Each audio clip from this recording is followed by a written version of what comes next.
In December 1783, a room in Annapolis waited for the most powerful man in America. George Washington entered in uniform, carrying the authority of an army that had survived 8 years of war. The question was no longer whether America could win independence. By then, it had. The question was what a victorious general would do with power when history showed how rarely commanders gave it back. Washington read a short statement, resigned his commission, and left for Mount Vernon as a private citizen. That sounds simple now. It was not. The Republic would not begin with a crown, but with a man walking away from one. To understand that choice, go back to a young officer learning that command was never the same thing as control. In 1754, Washington rode through the wet forests of the Ohio country with more ambition than experience. At Fort Necessity, rain filled the trenches, supplies ran low, and French forces surrounded his small wooden stockade. Washington surrendered, the only military surrender of his career, and learned terrain, supply, and humility the hard way. Maps could lie, weather could ruin plans. Brave men could lose when the system around them broke. By the 1760s, Washington was back at Mount Vernon, managing fields, debts, fences, crops, and labor. Like many large plantation estates of the time, Mount Vernon depended on enslaved labor, a difficult reality common in Washington society and part of any honest portrait of him.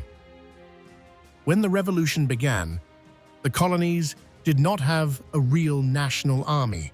They had militias, local loyalties, short enlistments, weak supply lines, and a Congress with limited practical power.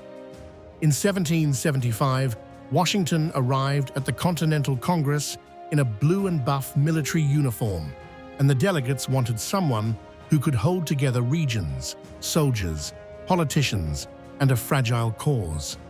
Washington was appointed commander-in-chief, not because he had won every battle. He had not. He was chosen because he could become a visible center for a union that barely existed. At Boston, he found an army that needed powder, tents, discipline, and patience. At New York, he faced the British military and nearly lost everything. The city fell, soldiers deserted, and the revolution shrank to cold footprints across New Jersey.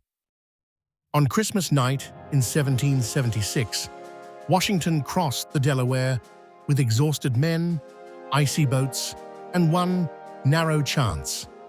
Trenton did not end the war. It proved the army was still alive.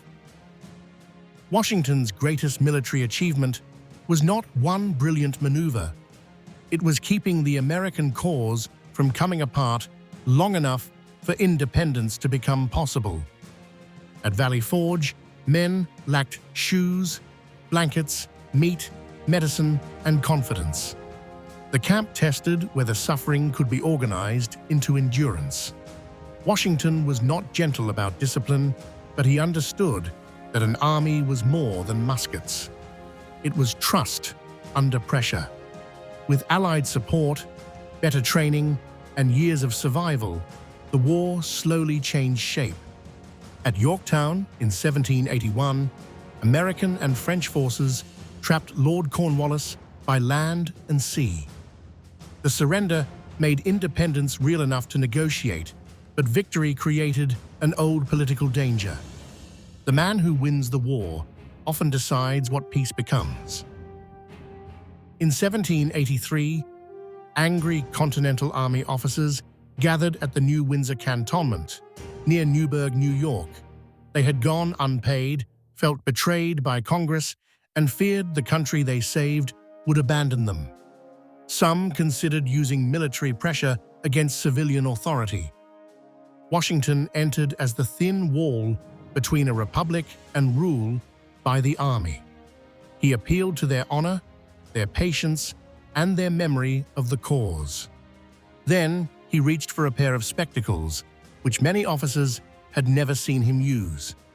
He reminded them that he had grown grey and almost blind in the service of his country. The glasses made visible what speeches could not. He had suffered with them, and the officers backed away. Months later, in Annapolis, Washington did the quieter, stranger thing. He resigned.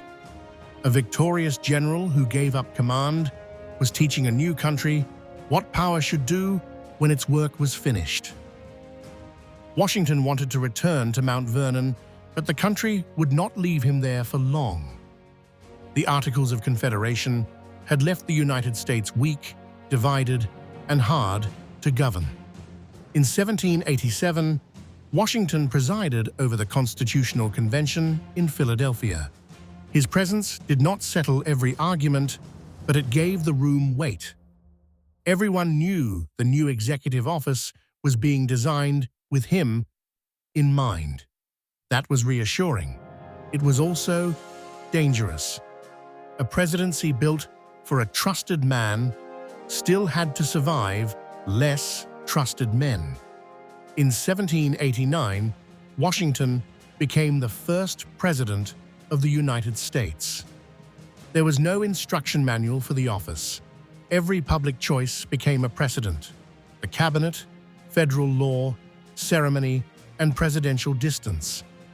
The carriage, receptions, and careful formality made the office visible without making it royal. Too plain, and the government might look weak. Too grand, and it might look like monarchy.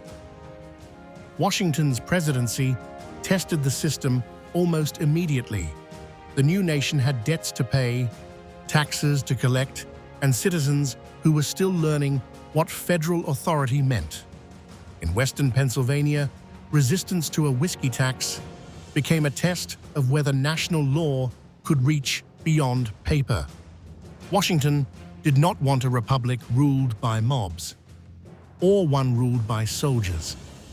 He chose a narrow path. The law would be enforced, but civilian authority would remain above the sword. Across the Atlantic, the French Revolution pulled at American loyalties. Some Americans saw a sister republic. Others saw chaos, execution, and war. Washington tried to keep the young United States out of Europe's fire, and his choices angered people on every side. That, too, was part of the lesson. A president could be respected without being adored. A government could survive disagreement without becoming permanent crisis. But Washington's most lasting presidential precedent came from leaving. After 2 terms, he stepped aside. He warned against permanent foreign alliances and the destructive spirit of faction, then returned again to Mount Vernon. The pattern was unmistakable. Each time, Washington accepted power, shaped it, and surrendered it. None of this makes Washington simple. He was disciplined, ambitious, image-conscious, brave, severe, and shaped by the contradictions of his age. The honest measure is not that Washington was flawless. It is that the Republic needed a first leader strong enough to hold the center and restrained enough not to become it forever.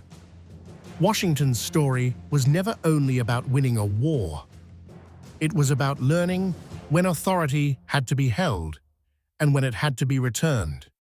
The wet woods of Fort Necessity, the icy boats on the Delaware, the spectacles at Newburgh, the resignation paper at Annapolis, and the empty presidential chair all point to the same idea. A young republic had to survive the ambition of men who could command armies. That habit did not fix every contradiction in America's beginning, but it gave the country one of its most important ideas. Power could serve, then step aside. From the first general to the first president, from the sword to the resignation paper, from command to restraint, you are always welcome here. At Illumentary.